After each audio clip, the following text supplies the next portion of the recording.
Bharatiya Janata party రాష్ట్ర అధ్యక్షురాలు దగ్గుబాటి పురంధేశ్వరి స్వర్గీయ నందమూరి తారక రామారావు వర్ధంతి సందర్భంగా విజయవాడ పటమట ఎన్టీఆర్ సర్కిల్ వద్ద ఆయన విగ్రహానికి పూలమాలలు వేసి నివాళులర్పించారు.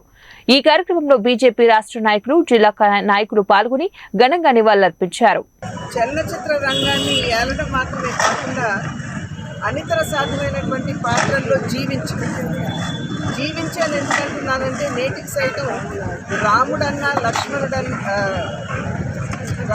కృష్ణుడన్నా అందరి కళ్ళ ముందు కూడా సాక్షాత్కరించేది ఆ నందమూరి తారక రాముని రూపమే.